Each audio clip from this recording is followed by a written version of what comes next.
You see us on YouTube? I don't. I see that it's showing us upcoming, but it's not live yet. So yeah, it still needs to be kicked off. There we go. Now, yeah, I just saw the Discord notification. Wait. That's TikTok. You should be live now. Oh, yeah, I see. Yeah, no, live now. We're good to go. Well, begin to play us in, Bleeding Scum Murphy. Well, here in the Ghastly Hallows, gonna talk about some scary things.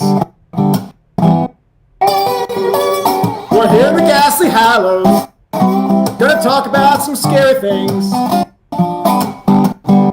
Today's movie, Sinners, with a hillbilly vampire and his underlings.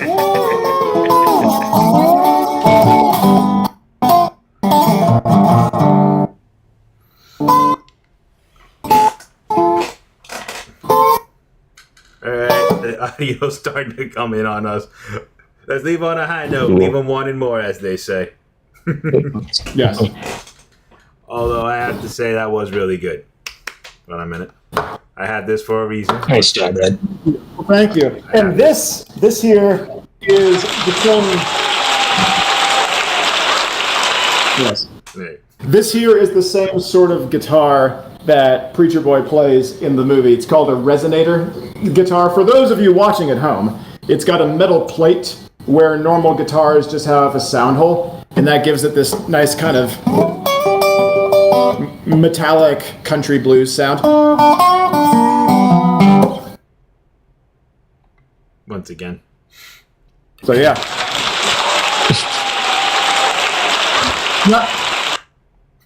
It's not a famous musician's guitar, as far as I know. Though the subject of possessions from famous blues musicians will come up again later, I assure you. Yep. Oh, it will, because this is another one of those times with Sinners where there's a lot of realistic shit tied into it that more people know, more people care to know. And I figured we were supposed to talk about more of my brain drawing a blank. We were supposed to talk about the Blair Witch Project. A whole lot of nothing's happening, now it's over. And everybody in the audience looks pissed. Okay, that was my experience. That was my experience when I first saw The Village, not when I first saw the Blair Witch Project. A movie which actually I love now.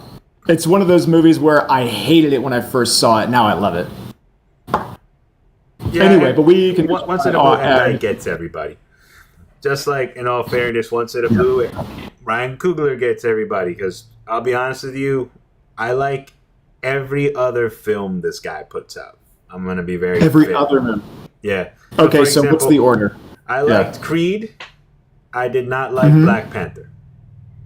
Okay. And then because and I'm not gonna give him the fault. Disney has a template for those fucking movies, so like the dude has to follow the template. I believe he then handled Creed 2. And then I think he was supposed to handle another. He has more canceled projects, and I skipped one of them, skipped Creed 3, and then I made it here because I didn't really want to give Jonathan Majors any money. Fuck that guy. I don't think he was a good actor even before his scandal. So, what? I saw. There are people getting canceled that I haven't even heard. Huh? There are people getting canceled that I haven't even heard of. In fact, it's happened to me a few times. It's happened to me a few times that I've only heard of the person once they get canceled. Consider yourself lucky. Everybody told me when he came out in Loki, it was like, he's a really good actor, though. I don't give a shit. He bored the living shit out of me in the one sequence I had. Blah, blah, blah, blah, blah, blah, blah. Multiverse. Blah, blah, blah, blah, blah, blah, blah, blah, blah, blah. Two Lokis. Blah, blah, blah, blah, blah, blah, blah, blah, blah, blah, blah, blah. This is the... I've let go of the book. Blah, blah, blah, blah, blah, blah, blah, blah, blah, blah, blah, blah, blah, blah, blah, blah, blah, blah. I woke up like 5 minutes later. Blah, blah, blah, blah, blah, blah, blah, blah, blah, blah, blah, blah. Now one of you has to kill me. Blah, blah, blah, blah, blah, blah. All right. Everybody there is like, oh my God, this is so great. I'm sitting there like, boo! You should have found somebody more charismatic. I don't give a shit about this guy. Put Tony Todd in there. But anyway. back to good movies that Ryan Coogler has done. Cougar. I always pick Coogler, not Cougar. Coogler. Sinners, he is sitting on the shoulders of a titan because Dusk Till Dawn is a very fondly remembered film by a lot of people. He just turned around and took Dusk Till Dawn and made it into a much more serious affair. Some folks have argued to be a little less exciting in the first half, but it is still a much more serious affair. So I'll break down the plot and we'll get into the vampirism, the themes, the southern gothicness of all this one as we explore what I think has one of the films with one of the best soundtracks of the decade so far. Right? I find myself listening to the soundtrack of this one because there's just so much to pluck with this one with the music. It's an amazing film. I actually am sitting there I'm gushing on it. I liked it more than I thought I would. So go to hell, Robot. Somehow this movie was able to trick my mom, who is not a horror person, into sitting through it from start to finish and saying, "Oh, that was a great film." I'm just like, hold on, you can't stand horror. How did that happen? Yeah, once in a while there is a horror movie that really breaks into the mainstream and becomes the shit for a few weeks. It's all anyone is talking about. Once in a while, that happens, and it's interesting when it does. Yeah, I'm concerned though. Honestly, something didn't feel right when she said that. I'm like, do I need to hold back my praise for this movie? You know what? Let me just let it rock. let me just let it rock. It's not be fluke. I can loosely explain why I think it's gotten a lot of people kind of in a weird way to kind of kumbaya with horror. It is a very respectful take on history. It's not very in your face with the historical things. It's not very how do I put this? Peter Griffin said it. It insists upon itself. This one doesn't insist upon itself. I love it. It insists upon itself, Lois. What does that mean? It insists upon itself. This one, though, it doesn't do that. This one is one of those films where that doesn't mean anything. It doesn't mean anything. Well, then you'll understand. When you understand that, you'll understand those. This one, though, I'm going to argue it doesn't really do that. Sometimes I've seen a lot of these films where they're period pieces involving racism and everybody in the movie is just evil.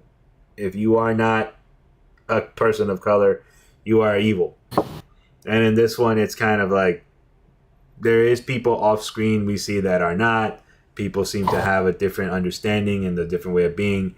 It's just that everyone kind of has to deal with what the cards are around them, right? And this isn't the center focus. It's more so in the backdrop. We see it rear its ugly head in the beginning, and then it rears its ugly head again later on.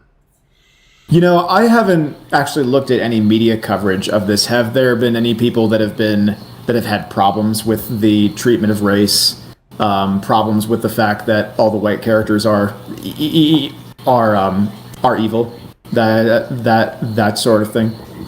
No, I haven't seen anybody yet. Yeah, these sorts of movies, they don't seem to get that reaction. If when Get Out came out, I heard, it's a movie about evil white people, and I thought, oh my gosh, certain media outlets are going to be all over that, but not a peep. I don't know, either people that would get angry at this stuff don't watch it, or everyone seems to kind of get it.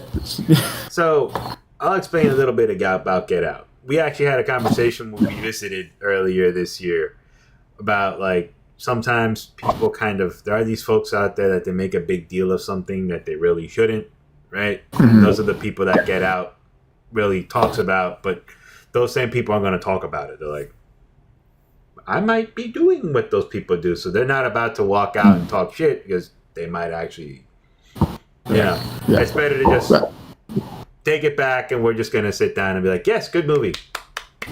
Good movie. My expectation would be that you would hear that on my YouTube feed, I would be getting a lot of videos from Daily Wire about this new movie about evil white people and isn't that so bad? But no, I don't. I don't see any of that. It's interesting. The reactions are not what I would expect them to be.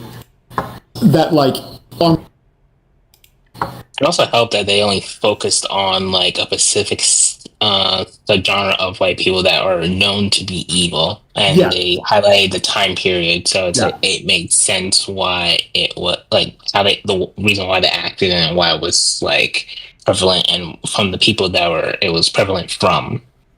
Yes, it was about almost all. I don't know about that first guy, but yeah, almost all of the others were like literally clan members. So I disregarded him as just like he is just the villain that drives the plot because I don't know how he made it from Ireland to get chased down by Native Americans and did not get killed on sight. Oh, And I made it actually to did look into I'm that. actually confused about that character because he speaks with a southern accent. So why is it also implied that he's from Ireland? So I actually did look into that because, well, spoiler alert, folks, there will be no sequel to Sinners as of right now. Ryan Coogler has said, you got a full story. I am not going to franchise bait with this one. So Okay, when you good. see it, this is one shot.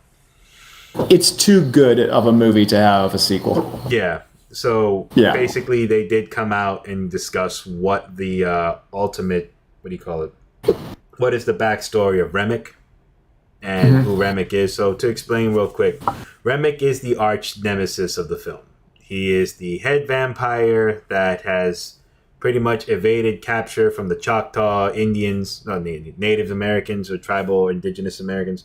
He's running from them, and basically the first people he happens upon, which he realizes are gullible, are a bunch of clanmen. That first family, like he looks in like, oh yeah, it's easy. He gives them the gold, and they fall for it and they let him in. But in reality, like they really let him in because he's a white dude running from POC and they let him into the house. He was a vampire. He's been around apparently according to the interviews given by the actor and the director. He's 600 to 700 years old. He predates the Roman Empire. And to the way he explains it, he even drops a line in the film when they're saying the Our Father. He himself was once indigenous and pretty much has lived through colonization a whole bunch of different ways. So the idea of colonization pretty much pisses him off. But the antithesis and his motivation is that he's not one of those people that watches other folks come along and, build culture and participate. He is essentially a cultural vampire. As opposed to sitting there, right, and like listening from the outside, the music, he decides to try to acquire Sammy because at the end of the day, he doesn't really have his own musical talents. It comes from places he's taken it from. So I'm pretty sure he didn't know how to play the banjo, but once he took out those two people, now he knows how to play the banjo. Because he acquires their memories.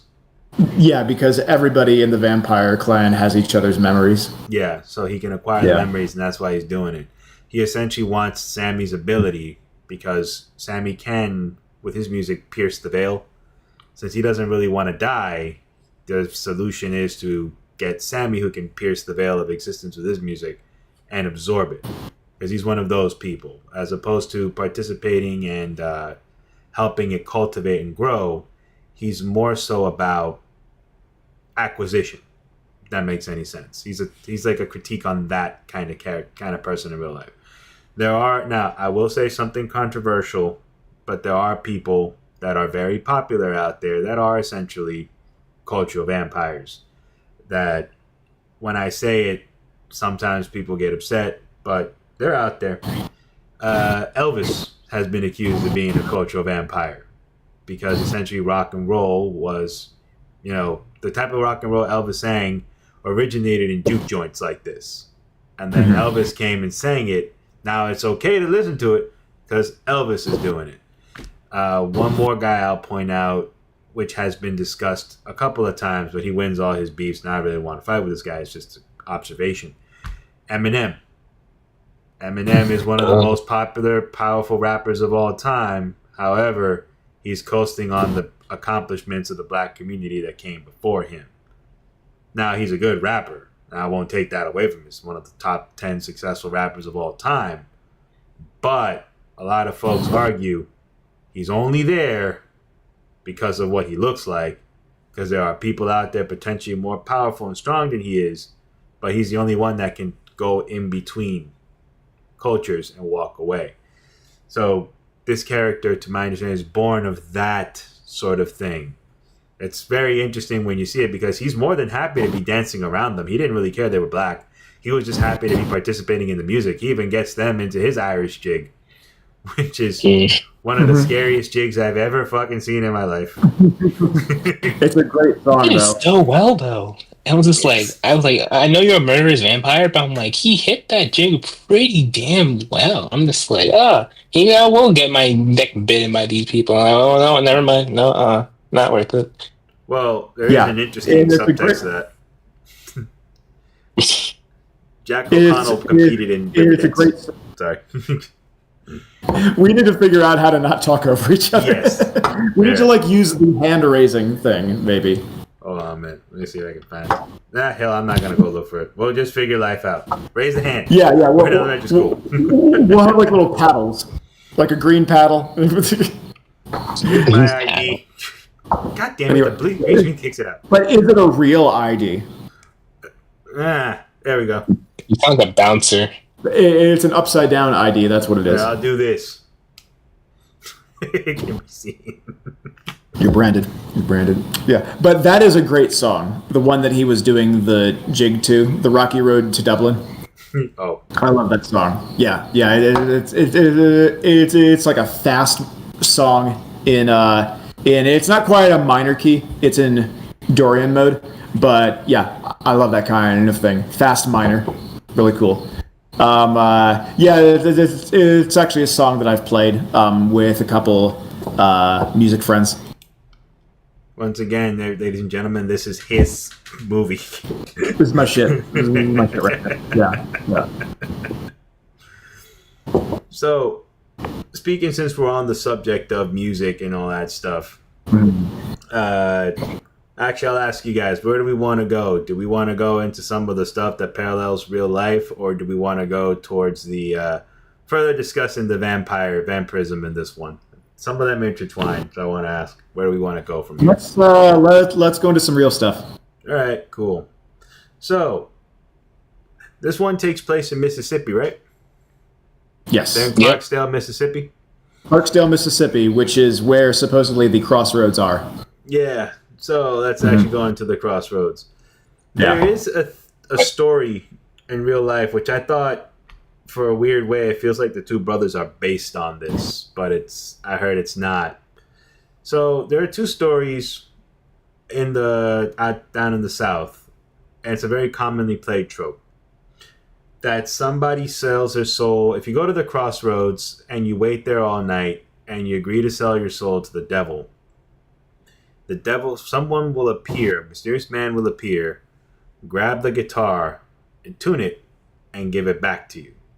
Mm-hmm. So when he tunes the guitar, suddenly you'll be able to play anything your mind has it set to. This is a story that was told by Tommy Johnson in the mid-30s. And oddly enough, Tommy Johnson only ever had 2 hits and an album. And that was it. There's only one known photo of Tommy Johnson. I've looked around for more, but there's only one. So if he did make a deal with the devil, it was a raw deal. Well, all those deals with the devil tend to be raw deals. That's the irony, right? Like, I've heard these stories about people who sell their soul to the devil. You go ahead and you do it. You think it's a good idea. And then the next thing you know, after you do it, whatever you got doesn't stick around, right? Like, you'll hear people sell their souls for mountains of money. They get the mountains of money, but when time comes, they don't do anything meaningful or everlasting with it. It fades away. It's a quick, fleeting thing. It's representative of sin. So Tommy Johnson his parents used to say, yeah, he's the one who did it. Now, enter a couple of years later down the line, there's another guy who's way more popular and way more talented than Tommy Johnson, which is why I believe, if Tommy Johnson did that shit, because here we go. His legacy is now applied to another guy. And the other guy is more popular for the legacy, for his story. We got Robert Johnson. The Johnsons, no relation. It was Johnson's just a common last name, and apparently Robert Johnson took the name after a long, sort of tragic upbringing with his real name. So he took the last name Johnson instead. I didn't know that. Yeah, so Robert Johnson comes in and becomes essentially an unknown. Again, they both could have done it, but there's a weirdness to this story, right? Why people go like, did he do it? He sings a lot about the devil, sings about hitting his wife in the kitchen a few times. I've been listening to his music. I've been driving all around the state. There's a lot of darkness to his music, right? That a lot of people are shocked and appalled by. But the way he plays his guitar, it sounds like two people are playing as opposed to one. And supposedly it's just him. Yeah. This further adds to the mystique of Robert Johnson. And he passes away at 27 under dubious circumstances. People think he might have been poisoned. People think he might have had a stroke. Nobody really knows. There was no autopsy carried out, and it's just a mysterious death that occurs of him having like a weird spaz out. That's the best way I can describe it. Everything is hearsay, and he passes away. Some people think it might have been the bartender getting pissed off that he kept flirting with his wife. Some people think it might have been another lady who saw him flirting with some woman and goes, motherfucker, and decided to poison him. We'll never know. But what we do know is, if Robert Johnson sold his soul to the devil, he didn't live long enough to see himself become famous and reap those benefits. He would become famous years after he passed away, when his songs were finally released for everybody to hear them. So, and little did he know that he would essentially become the great granddaddy of rock and roll, because a lot of artists are all inspired by the legend of Robert Johnson. So there is also a few other darker tones onto what happened with him. Apparently, because he was playing music, he wasn't home, and he lost his baby, which is a theme that was in the film. Yes. Yeah. There's also themes that he felt that he should have been doing other things with his time instead of doing that, which is a theme that comes back also. So that's why because he led such a sad life, a lot of his music is actually very just dark, like a hellhound on my tail, met at the crossroads and all this stuff. Like, the dude just lived a very dark life in a very dark place. But when you listen to that music and you tie it to this film, you're like, now it makes more sense. You really just can't escape that shit, no matter where you go or how good you try to be. You get a flavor of the place and time that he came from. Yeah. Yeah. That was my observation on it. So I don't know how true this is, but supposedly the legend of he must have sold his soul to the devil to get that good comes from is there was a club that Son House, who was another very famous blues musician at the time. Son House was playing at this club, and Robert Johnson was just some guy that came by once in a while. Maybe he worked there as as like a busboy or something like that. I'm not sure, but Robert Johnson was a capable harmonica player in Son House's experience, but once in a while Johnson would come up in between sets to Son House and say, "Hey, can I play your guitar?" Okay, sure. And he was terrible. Son House said that people couldn't stand his playing. It was awful. This was around 1930. Then Johnson disappears for a year or two, and he comes back. And he comes back as a master. He's just he is just completely fluid with the fretboard. And people are wondering, how did he get that good that quickly? And so from there you get the idea of there's no way that it was just practice. There's no way that it was just grit, that it had to be something It had to be something darker. And so I don't know exactly how long it took the legend of Robert Johnson to grow. Like, I wonder what the first evidence of that legend, how early that is. But I had a thought this morning when I was talking with my wife about this. I think it's easier for us to be today to be intrigued by a story like that and to find it mysterious that someone got that good that quickly, because we don't have as much free time as people that were in the Delta South in the 1930s did. Because, and even when we do have free time, we have so much demands on our attention during our free time.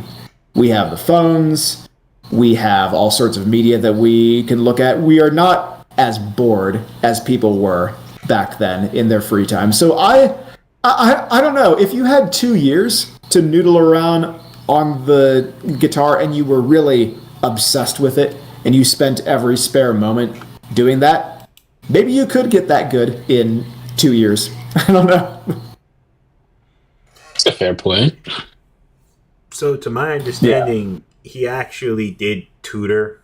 So somebody said he actually did tutor. He went somewhere and worked the night shift. And again, right, there's always a bit of spookiness behind it, but I'm going to point this out. Folks, in the 1930s, black people did the jobs nobody wants to do. They were the only ones that did these jobs.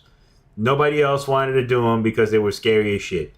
So Robert Johnson was pretty much, to my understanding, the dude who would keep an eye on the graves at night. And the guy who taught him how to play, his job was also lead graveyard keep at the nighttime shift. Like, that was their jobs. So, first off, no one's at that point. People weren't really grave robbing it. It wasn't a thing anymore. Like, that was such a 1890 to 290. It was like, at those points we were like, really, you are around grave robbing? That is so 1912. That's so lame. Yeah. Like, they weren't doing that shit. Yeah. Damn it, Smithers, this isn't rocket science, it's brain surgery. Simpsons. Here's strike again.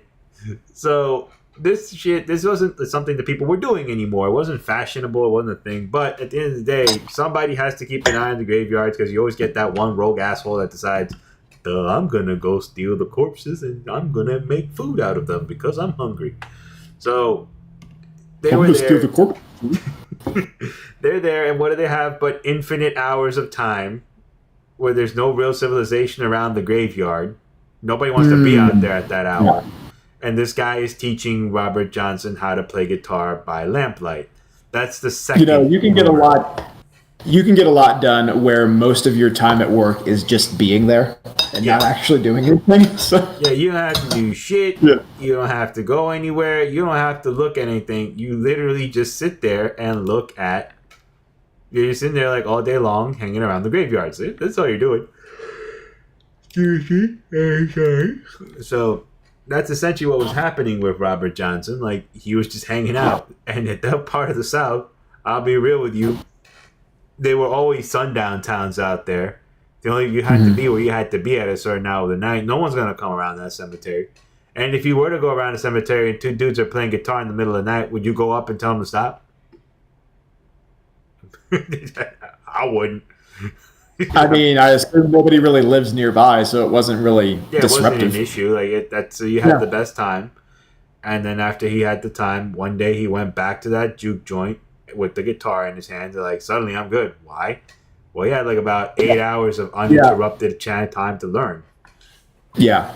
It is, there does, however, remain, like you said, it sounds like there's two people playing. And part of that is the nature of the acoustic guitar. Like with the electric guitar, typically you're playing either rhythm or lead. You're not doing, so like when you're playing rhythm, you're just strumming the chords. When you're playing lead, you're really only playing like one or two strings at a time. But when you're playing like really good acoustic solo players will do is they'll be doing multiple parts on the guitar. So they'll be playing, they'll be doing bass lines on the lower strings and melody lines on the higher strings. So like the acoustic guitar, it can be a really orchestral instrument. You can make it sound like there's more than one person playing. So part of that is just the fact that he was playing an acoustic guitar the way that it's supposed to be played. But even there still remains something mysterious as to what was going on there, because I remember, and I checked on this a few hours ago to make sure that it wasn't a false memory. Eric Clapton talks about how when he listens to some of Robert Johnson's records, he still can't figure out what he's doing in some places. So Eric Clapton basically modeled his career musically off of Robert Johnson. That just like really strong blues bass, but he's more famous for his electric playing. But his kind of like his what he's doing, guiding light musically, is Robert Johnson, and he's talking about how like on the Robert Johnson song "Kind Hearted Woman Blues," he's playing this note over the 4 chord where it's like I can't do that, and I can't figure out how any guitar player would do that. So it is interesting that one of the best guitar players of all the time finds something incomprehensible about what Johnson was doing on that instrument. Well, first off, I have a strong philosophy. Wait a minute. Why is this out here? Oops. Oopsie doodle, people. I accidentally opened the chat, and now it's all visible there for everybody to see on our chat thingy here. See if I can't turn that. Should I be seeing something that I'm not seeing? No, not that. No, the YouTube audience he's referring to. Oh, the YouTube. I have a question. Can you hear me on And YouTube Twitch. when I'm talking? Oh, not Twitch, TikTok. Can you guys hear me when I'm talking yeah. on YouTube? Just to make sure. It's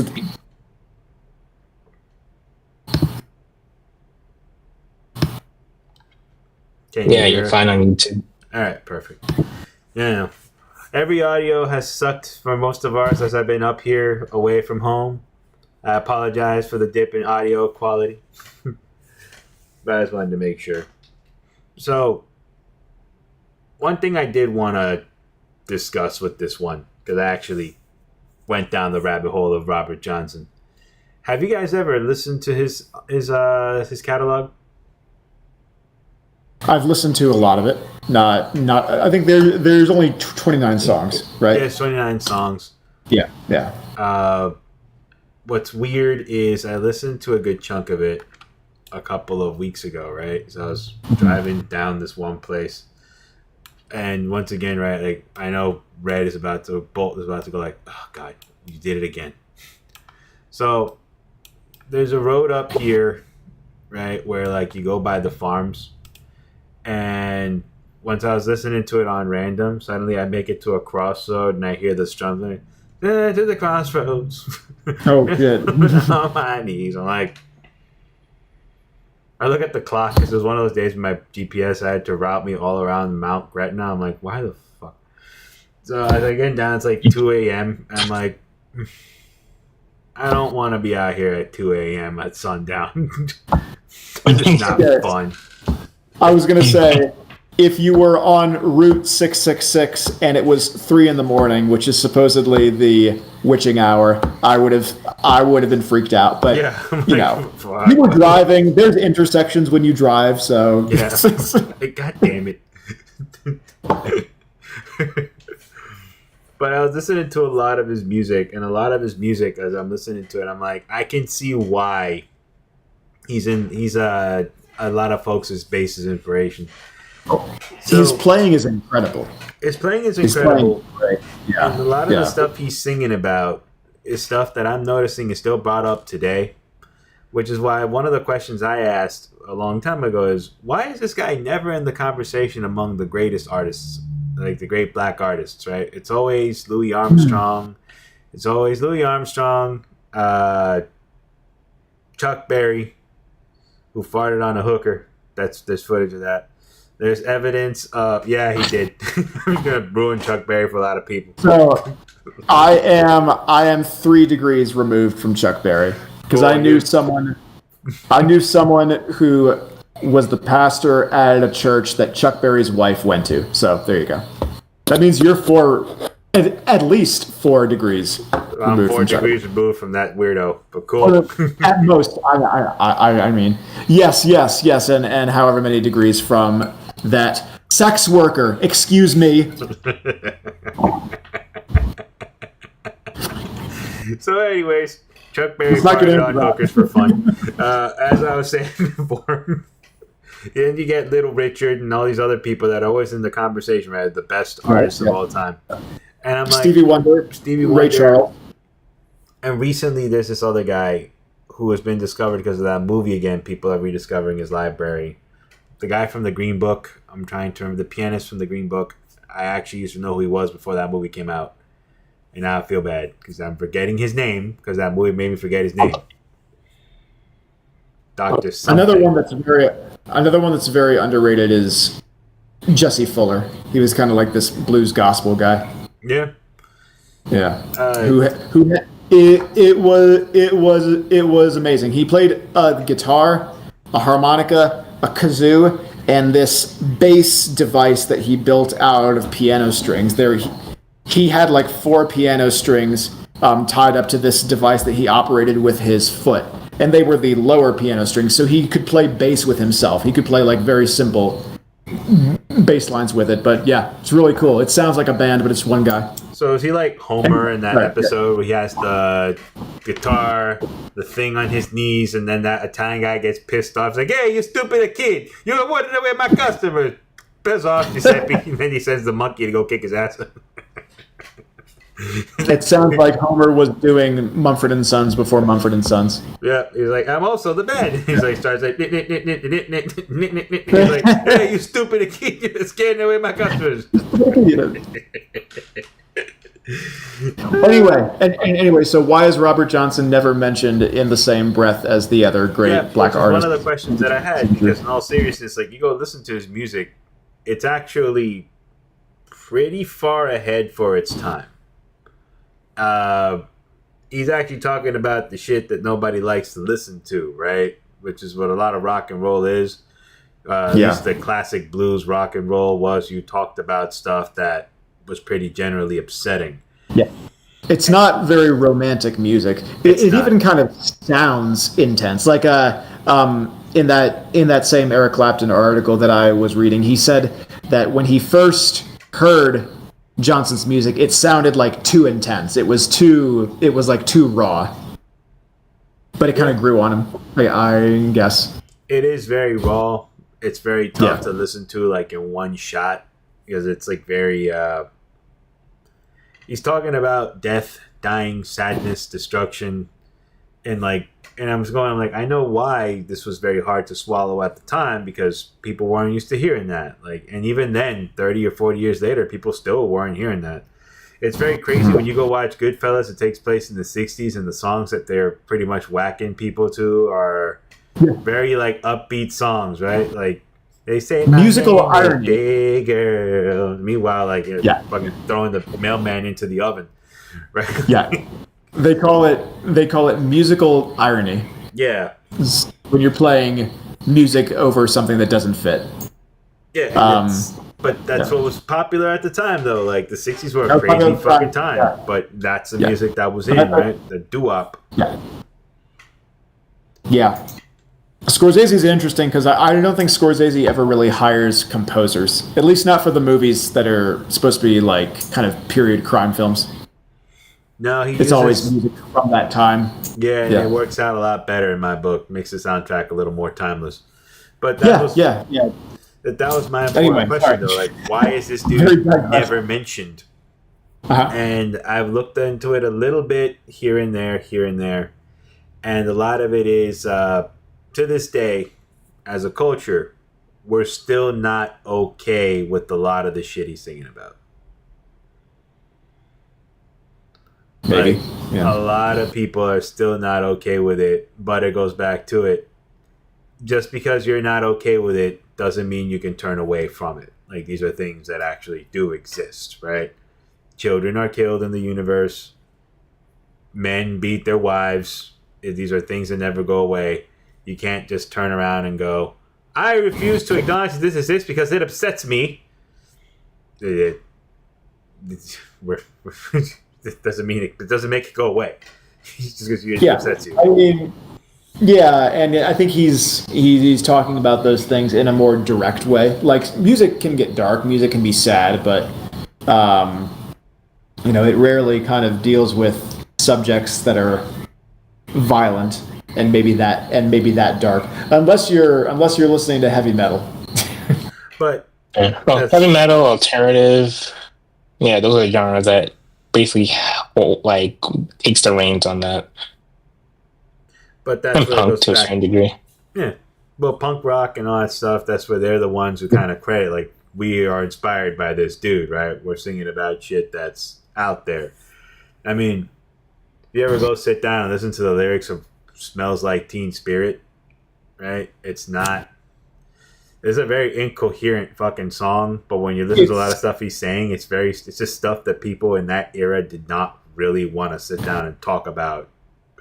So when I actually sat down and read the lyrics of that song, I felt gypped.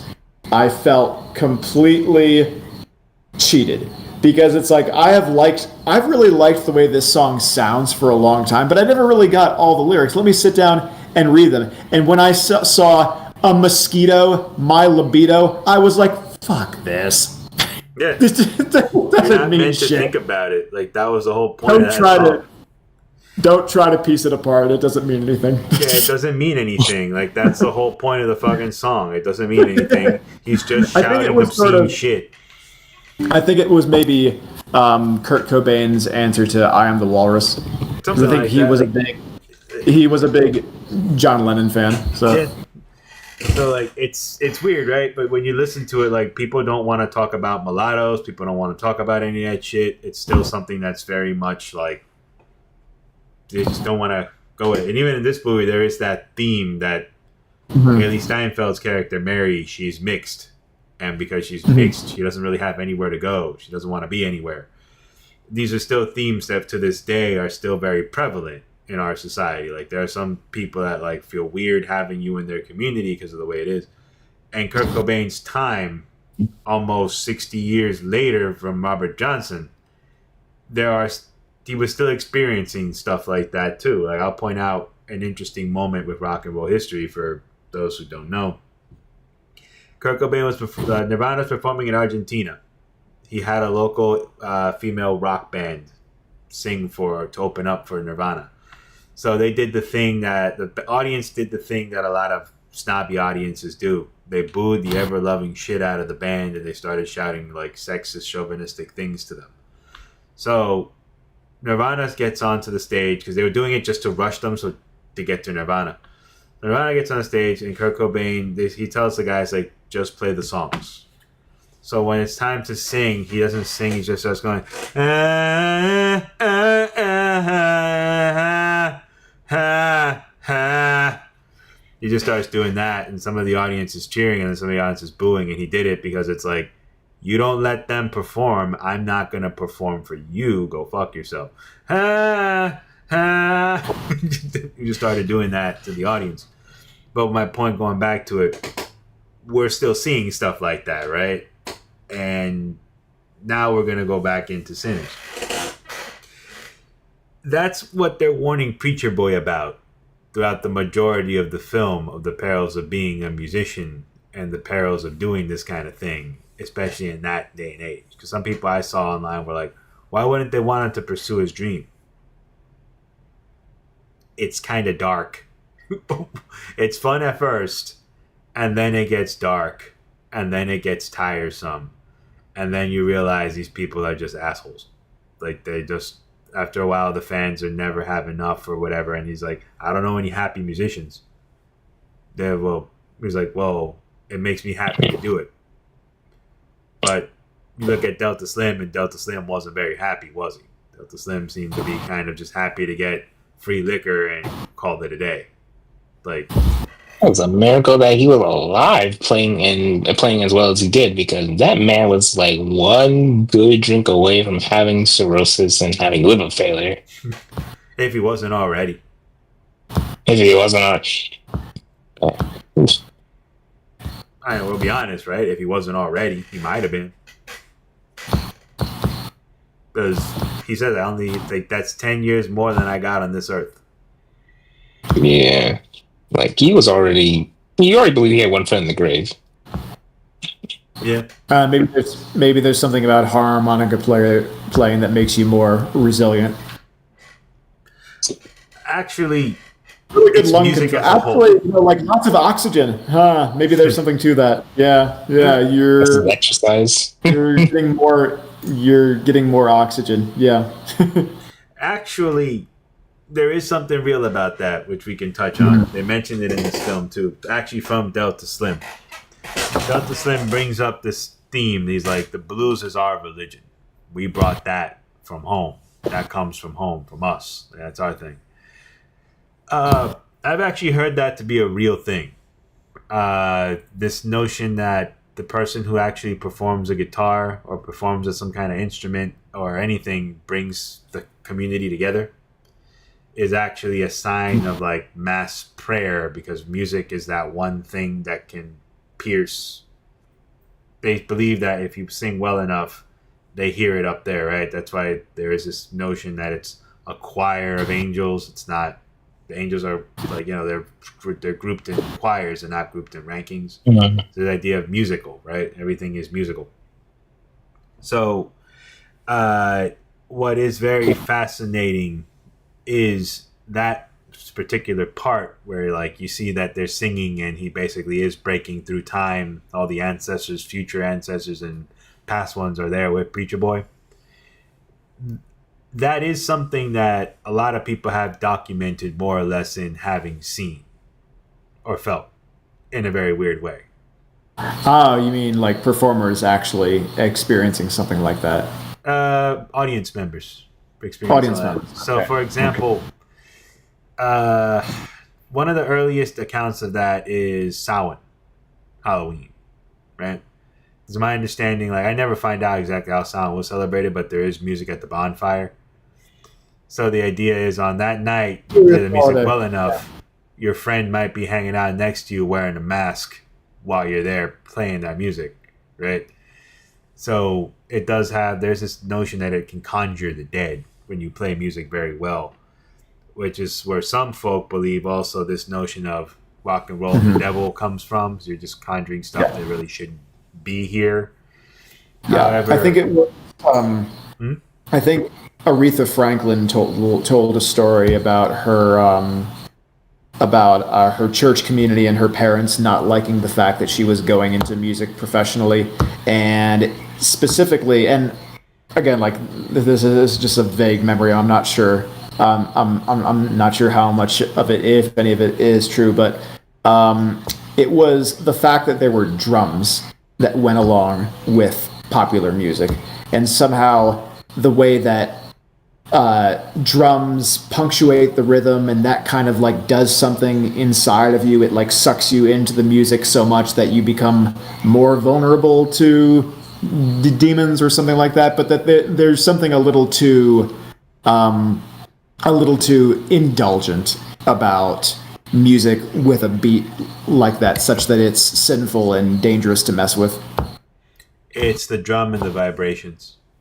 Yeah, and when you go into previous decades and previous centuries, churches do seem to be more careful when it comes to what kind of music we're engaging in. So, like in the Lutheran Church, where I came from, decades ago, we were prohibited from dancing at all. You weren't supposed to dance. I'm not sure exactly why. I think it probably has something to do with the movement of the movement of the body, maybe opening you up to sexual temptation, or maybe sort of like giving yourself over to the music in that way, such that it makes you more vulnerable to be pulled away from God and closer to the other side. Needless to say, Lutherans are allowed to dance nowadays, but I have a feeling a decision was made somewhere, and they were just allowed to dance. Like, let's let them dance. It just got too impractical to be asking people not to dance. You know, like you're gonna start to lose membership. Yeah, you're prohibiting expression. Everybody else is doing it one way or another. Might as well do it too. So it goes on that point, right? Like there is though this idea that you must stop that for the behavior, and it's something that even though this movie takes place in the 1930s, it's still happening today. Like we still have that going on where we have people being told behave a certain way, if not it's sinful, right? And I actually wanted to ask both of you guys. I know I asked you, Red, so you don't have to answer. You don't want. But him keeping the guitar. What were your guys' thoughts on that? I want to hear what you guys have to say about him choosing to keep the guitar, despite his father's like begging and pleading. Drop the guitar, Samuel. Drop the guitar. And it wasn't just his dad who told him that. Smoke told him that too. Like, put that guitar away. That guitar comes from an evil man. Put that guitar away. Put that guitar away. And in the end, he doesn't really. Huh? Yeah, I honestly felt that he probably would have dropped the guitar until his dad reiterates it. Because I think it's just like he was probably going to drop it due to the trauma that thing has brought upon him that from one night. But hearing his dad said to drop the guitar during service, it kind of just helps him push away what he experienced and just reminds him to just hold on tightly to what he enjoyed doing. Because before the night but basically before nightfall, that was basically, he said at the end of the film, that was like the best day he ever had. Yeah, and like in that credit scene, we learned that he never dropped the guitar. In fact, he picked up another one. He picked up an electric guitar. And to bring it back to my promise at the beginning of the episode related to possessions from famous people, I hold in my hand right now a guitar pick that was used by Buddy Guy, the musician that plays Samuel at the end of the movie, the older Samuel. This is Buddy Guy's guitar, or his guitar pick. The story goes that my father-in-law was at a Buddy Guy show. I'm not sure how long ago this was, but he was at a live performance from Buddy Guy, and he was in, it was at like a bar, I think, and he was at one of the tables that was closest to the stage, and Buddy Guy apparently sees that my father-in-law is very interested in the music, so he just flicks my father-in-law his guitar pick, and he passed it on to me. So, once again, this is one of those films, a direct connection to the film under consideration. See that, everybody? You want to know something crazy too? From my understanding, Buddy Guy is Ryan Coogler's uncle. Really? Yeah. No way. Really? Yeah. What? That's crazy. So he wrote, apparently, like the ultimate message for the artistic expression was that finale is him saying goodbye to his uncle. I don't know if Buddy Guy is still with us. I'm not sure. I believe he is. Or he like related to somebody. Let me find out real quick. Well, Buddy Guy and his friends were very close. Mm-hmm. Let me see, Buddy Guy, and I just want to confirm that. He's still alive. The page says Buddy Guy is an American blues musician. Yeah. Hey, he's 88. He's still kicking. Yeah.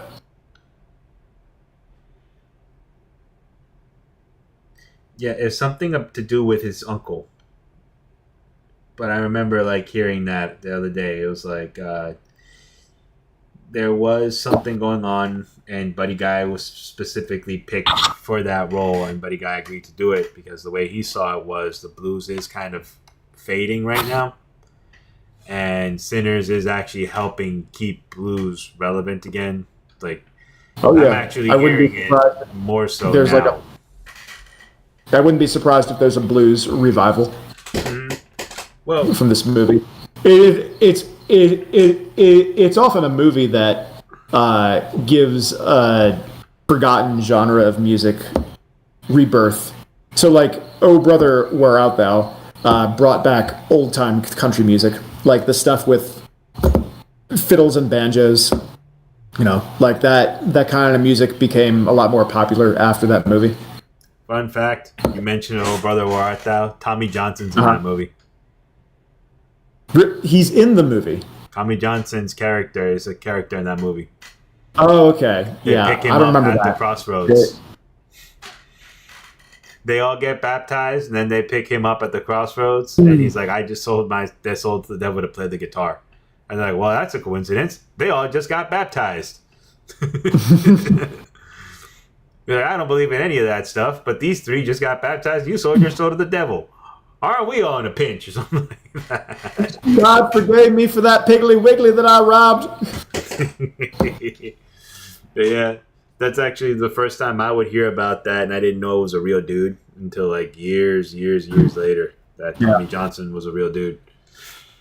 But yes, you mentioned that, which actually American, what is it? I actually point out something else very funny. A lot of people don't know unless you look at the credits of "Oh Brother, Where Art Thou." You know that's movies based upon the Odyssey. Yes. Yeah. Oh, Yeah. It's the Odyssey in the American South Yeah, with it's lots of music. basically the Southern Gothic version of the American Odyssey Yeah. where Yeah. you go through this place which seems kind of otherworldly because, well, Red and I can attest. We both have driven through the South at times, and we've seen how different it can look when we're driving through it versus when you hit a It's major city. it's a very interesting place. There's some things I love about it. There's some things that are sad about it. Yeah. A lot of sex shops in the South. For a place full of conservatives, lots and lots of sex shops. Irony. I'll tell you why it's ironic. They don't want Pornhub out there because they want you shopping at their sex shops. That's what they want. They want you buying porn from them from their DVD aisles. That's why they put a blockade on it over there in the South. Can't go on that means they Pornhub in the South, folks. That means they support local business, which is again ironic. I mean, conservatives are big on supporting Local small businesses. Yeah. Local business. Keep the economy humming. Yeah. Yeah. Oh yeah, they hum all right. I mean, I think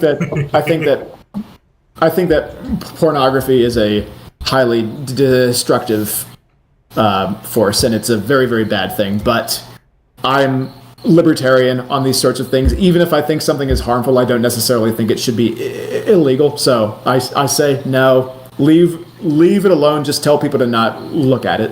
That's what I say.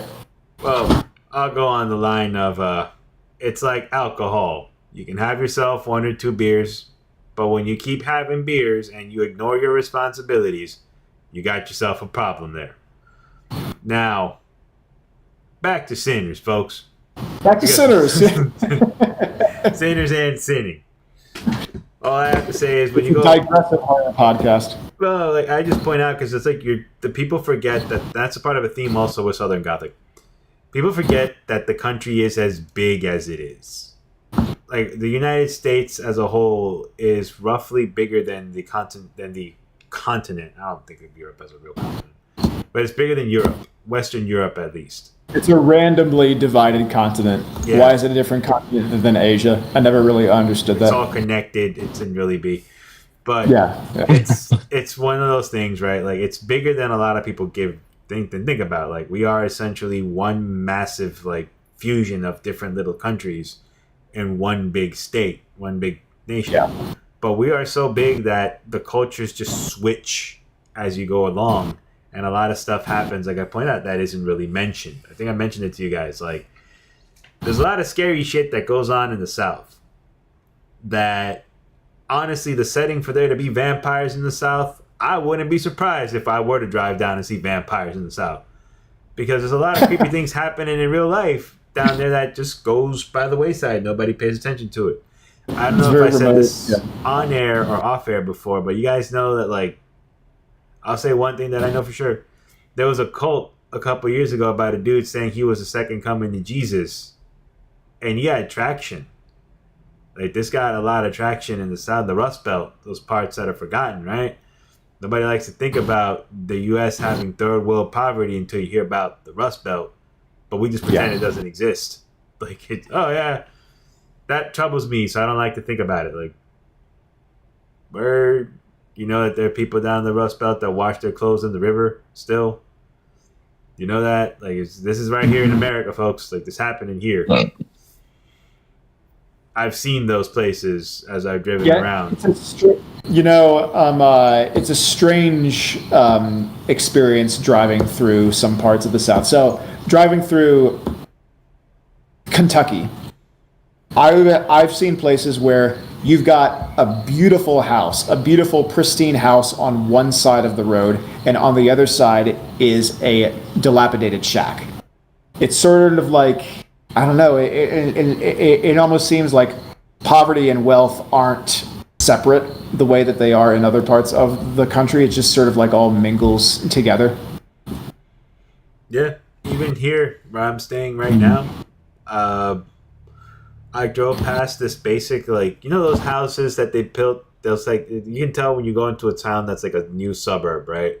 All these houses look like very cookie cutter. There's no real expression to the town, no trees, no nothing. It's just like these houses that they inserted on a hill. That's all they are. So there's this beautiful, like, township that I went to, and then as I'm leaving the township, there is this massive trailer park, just like overlooking the township. And I just look at myself, I'm like, there's a story here of some bad shit, but I am not going to be the one to stick around and find out. I just kept driving. But it's very interesting when you see, like, how this country can be vastly different across, like, where I was with.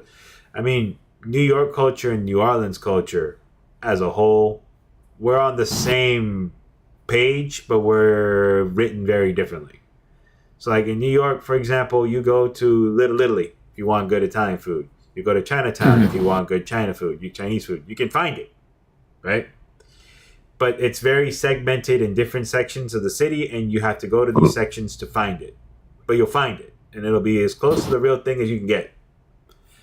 Go to New Orleans. Everything is mixed in. So when somebody from another culture goes into New Orleans, it just melts right in there. So you'll find Cajun pasta. You will find spicy dumplings. You will find, like, all of this stuff that doesn't, on paper, right, shouldn't be mixed in. But it's how it goes down there. All of it is mixed in. All of it is the same. Red Boat. Mm-hmm. Yep. Yeah. And I mean, I think there's something beautiful about both. I think it's beautiful that in New York City you can go around and sample a pretty authentic version of food that comes from elsewhere. But in New Orleans, it all comes together into its own thing and something that's shared by everybody in the city. I think there's something lovely about both of those things. Well, one is the city of Carnegie Hall. The other one is the city of jazz. Make it make sense, right? Yeah. Right? Like, it's how it goes. But it's back to, like, how this relates into Sinners and everything. These dudes are pretty much the two brothers, Smoke and Stack, which we haven't talked about anything Michael B. Jordan did in this movie so far, and that's criminal, because he did a good job playing two different people, talking and making it look real. Like, we're going to get to that in a second. But when they talk about going up to Chicago, it sounds like they went to another country almost. and Chicago from Mississippi isn't that far when you in the grand scheme of things, right? Geographically, no, but for them, like they're in Mississippi, and being in Mississippi is more or less like, yeah, we just left all that behind. It's like, do you think they won't come looking for you guys down here? Like they even tell them, like, well, you think they won't find you here? They'll find you. It's not like you're in another place. You're just right there. They'll find you. I don't know. That was a time where it was more practical to actually vanish. You know, cameras don't have like immediate sharing of license numbers between police departments nationwide. They even admit themselves that the only differences between Chicago and their place in Mississippi is just that they trade plantains for just buildings up in Chicago. Otherwise, it's just more or less the same. Yeah, it seems. That's what they were so comfortable coming back.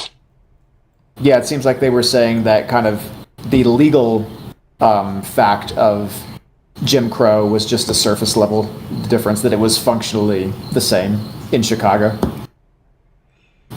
Yeah, honestly, what I find to be the bigger tragedy is they were never going to escape Jim Crow. Because the ultimate twist with the vampires was those folks were getting ready there to kill them anyway. Now, we can speculate all we want, but I have a feeling had they tried that while they were both normal, that wouldn't have ended well for anybody. Those folks would have probably been butchered even faster between the two of them providing that cover fire. Yeah. But to the point... Honestly, yeah, they wouldn't have been prepared, so I think they would have just been killed, and probably a bunch of other people would have been killed. Yeah, it would have been a really bad day, but I think they would have prepped for it. Without the vampires around, they probably would have gone, grabbed the case. They probably were living there anyway. So they would have been ready for that. But I'll go into my ultimate point, though, where I wanted to bring this one back to the vampirism and all this stuff. So one thing I do want to talk about, which I think we're ignoring again with cultures, there is a mix of culture in this film that I also thought was pretty well received. Introducing his wife, the voodoo priestess. I think what was funny was I actually pulled up one of those bags and I'm like, hey, watching it, remember, like, hey, check it out. I have one of those. I just put it away and I put it back in my wallet. I carry one of those around. It's not uncommon for those things to actually be out there in the wild in real life. But what I actually did enjoy was by putting her in that kind of role, they did the one thing that I'm glad they do in a lot of vampire movies. They kind of cut this out. She knew what was going on. And I actually like it when I see that in these kinds of films. It's like, yeah, we're running a rule book. We know the rule book. This will make it much more interesting as opposed to me having to trot through the whole film going like, what? So is this rule being obeyed or not? Like, in reality, it doesn't really matter. We already know they can't enter the houses. We already know they gotta die by sunlight. We already know holy water and crosses hurt them.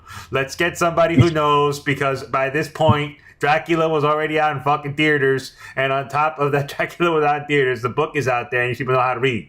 I don't want to hear it. I don't want to hear it. Yeah. That was something that I noted, is that it didn't really trouble itself with like explaining any of the lore. It's like, like we did go through this is coming kind of after the vampire craze from maybe like a decade ago. But it's like we all were schooled in that. We all know that Swedish movie. It's all in our cultural knowledge. You mean Let the Right One In? Let the Right One In. Yes. Or the American remake. Let Me In. Let Me In. I didn't watch the American one. I'm a snob. I went and I just stuck with the Swedish one because the Swedish one was good. I love that movie. That's a great movie. We should talk about that one. We definitely should. I actually did enjoy that one. That'd be a great one to talk about, actually. Mm-hmm. We might just find ourselves doing a vampire segment here, folks, because vampires are back. Sinners, to me, actually brings them back twofold because a lot of people hated it, but I did enjoy Salem's Lot earlier this year. It's bringing back blues. It's bringing back vampires. It's bringing back Irish singing. So here's the thing about the Irish music scene. Everybody is playing instrumental music, like the jigs and the reels, and they're all like that. All of them. Every single one of them is some variation of that. And I like a jig or two. I like a little bit of that, but I like the songs a lot more. I love Irish songs. Instrumental music, small doses, songs all day. And this had one really great Irish song. The other song they sing when it's just the three of them with the fiddle, the banjo, and the guitar, that's called Wild Mountain Time. I think that's actually a Scottish song. That's a real but, song, too. Same kind of thing. But yeah, hopefully this will tell people you got to sing more. Like, we've heard enough of the instrumental stuff. Sing more. Because it's like you have these jam groups around cities where it's just like a club of people that get together at a coffee shop or someone's house or a bar, and they all just bring their instruments and they all play together. And every time I go to one of these things, all anybody wants to do is nobody wants to sing. I'm the only one that it's like, hey guys, do you want to sing Wild Mountain Time or something like that? Maybe. And they're like, we never thought about singing. That's... And I'm like, It's a lost art. It's a lost art. Yeah. It drives me a little nuts. So, Well, after this one, that's going to be a Halloween hit. I'm not going to lie to you. What? After this film, when you go to a bar and sing, I feel bad, Rocky Road to Dublin, I can't remember the name of that song off the top of my head. Oh, yeah. That's going to be a Halloween hit. I'm telling you. I'm going to keep that one in my back pocket now. Yeah.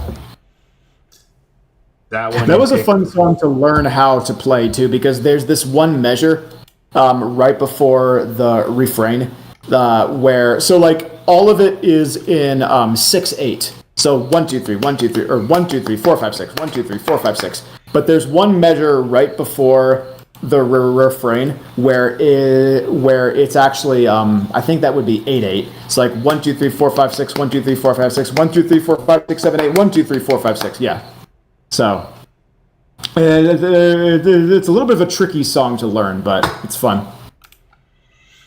It must be, and those people look like they were getting down to it too in that scene. That didn't seem like it was acting or coordinated. Those people dressed up as vampires seemed to legit be digging that song when that guy was singing and they were dancing. Yeah, I was like, hey, it didn't look so. I was like, hey, that doesn't look so bad. Well, both of you would agree. You'd go out there and get bitten by those crazy ass people and go out there and join that party. Yeah. I think I would have been happy on the inside, just being creeped out in the barn. I'm gonna lie to you. I would be suspicious. I'd be like, is that still going to be me in there, or is it going to be something else that's just like knows who I was and is pretending to be me? Yes, both. But the only reason I would go outside is because like I don't want to be inside when you have one lady that just loses her shit and ruins the whole plan and effectively burns the whole place down for no reason. Honestly, though, like, why? Now that we're getting into this whole section here, one thing I do like that this brought back was that vampires are playing mind games. A lot of the time, the mind games and vampires gets lost, and they become more or less like B-rank zombies in a lot of films like this. And I'm actually happy to see that they played a mind game and they hit her hard. Where they hit her hard, that's like a kick in the nuts, psychological wise, because it made her start to think about the reality of things. Her husband was gone, and they threatened her daughter. And right. But then, like, what really got to her is they were singing outside the place. The singing was the final nail, but it's like it reminded, they were quiet for a second, right? Like, I'm pretty sure Smoke might have been able to come up with a strategy, right? Like, we'll let them in, but we're going to have to coordinate an attack if we want to stand a chance, right? but by singing, they're essentially driving her nuts because they hit the point hit home. Like they're driving her nuts. She's thinking about her daughter. That's not giving you a minute to think. You can't think because you have the sound over there. They did this. They do this. Look, we lost Red for a second. Okay. I'm good. I think he's turning. All right. My laptop died. Pick poor Robin clean. Pick poor Robin clean. Yeah, Pick I was poor- wondering about that song. That was one that I had never heard before this movie. Neither had I, but I actually said it when we were watching it together for a bit. That kind of music scares the shit out of me. Yeah, the kind of like light ragtime. Yeah. Pick poor Robin clean. That's that kind of thing. Yeah, like that banjo type. I don't know what it is. There's like a hidden connotation behind it or something, but I find that music to kind of be a little unnerving. It's a little too deceptively happy. You know what I mean? Seems like there's got to be some dark shit underneath this. Well, that song especially sounds dark. It sounds like they ate somebody. Yeah, pick poor Robin clean. They pick the meat off the bones and raw the clean. And they would have ate his it's right feet, there in but the it room. wasn't fit to eat. Yeah. And they're literally just giving. There's no secret there. It's just telling you how it is. It insists upon itself. But I just returned back to the point, right? Like there was something off with this music that makes that music just drives me shit. So I fucking creeped out. But where was I going with that? Paper rabbit. Like the lost art of vampiric persuasion. Yeah, like when she heard that shit though, like I think that's what drove her up the wall. And that's where they do a good shot of like splicing the shots of her daughter. Like her seeing her daughter. And I think the reason that drove her nuts. Like that was the hit. That was the weakness. And he exploited that weakness right. It also didn't help that the little girl could fall for it. Not little, she was a teenager. But she could fall for it easily because it would be her dad that they would send to go knock on that door. You know what I mean? Like she would open the door. She probably wouldn't open the door for anybody else, but she would open it for her dad. And now like this guy has that ability to do that. Like it drove her nuts. And I don't blame her for what she did. Was it smart? No. But she went nuts. Like she couldn't take that one. I still blame her because they had a plan. They were at least almost like they had a plan. They had the weapon. They had the whole montage ready to go. They had the formation, and all she had to do was just ignore the loud singing after. Because like there was like two people before her that were getting the discount Jedi mind trick being put on them. Like hell, the movie almost ended by just Sam about to give himself up to the vampires. Which honestly, can we talk about that? Would that have been like a good thing? No. Ultimately, Do you really think he would have? The Rennick would have let them go? oh no, he I think he even admitted that himself. Yeah, he wouldn't one have let point. them go. Like you can't reason with that. He wouldn't have let them go. Like the irony is always right there in the deal. Like you can make that deal all you want, but Homeboy wasn't gonna let him go. He was going to eventually come back for them one way or another. And now with this guy's music, he probably would have just sat there all night long. Self-sacrifice might have done it, but at the end of the day, he wouldn't have done anything. It would have stayed the same. The end result would have been the same. All of them dying before morning. So, And he wouldn't have a career. yeah, and he wouldn't have the He wouldn't have a But Smoke though. Man, they put Smoke through the ringer. so that's actually what I wanted to talk about. Because there is a discussion with the two brothers, right?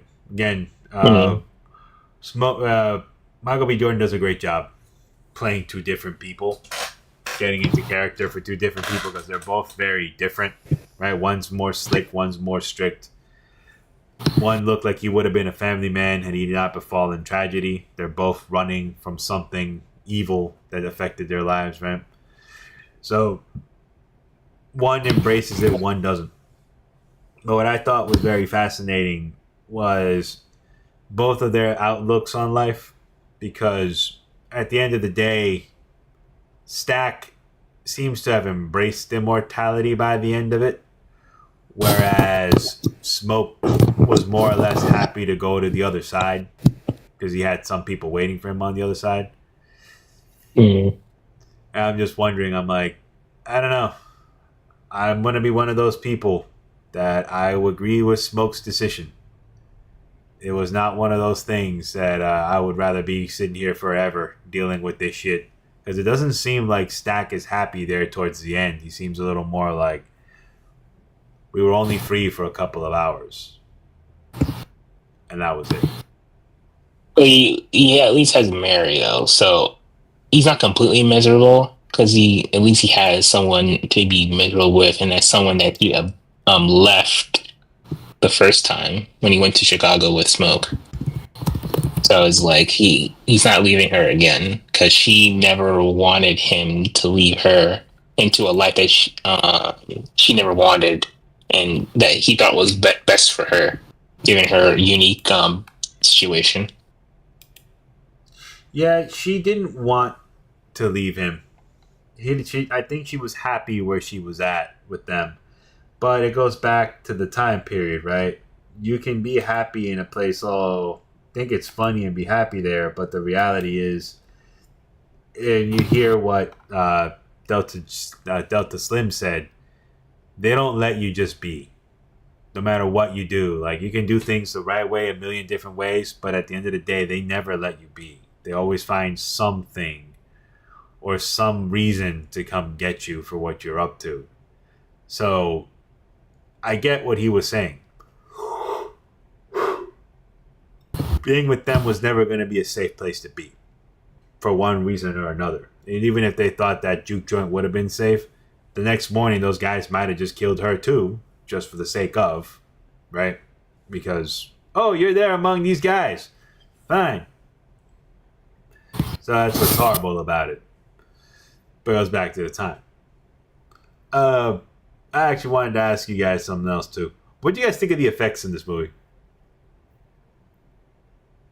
Pretty damn good. Like the blood.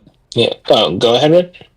I found it kind of, I mean, just amazing that it was completely seamless. Michael B. Jordan playing two different characters, oftentimes on screen together with both of their faces facing the camera. You know, like you could,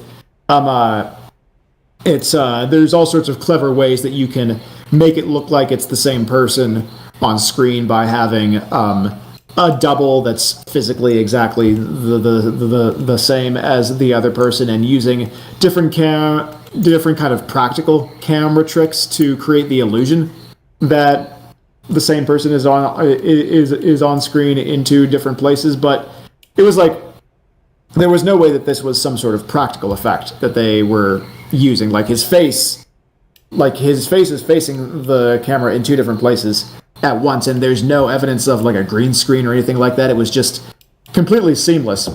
And so that was great.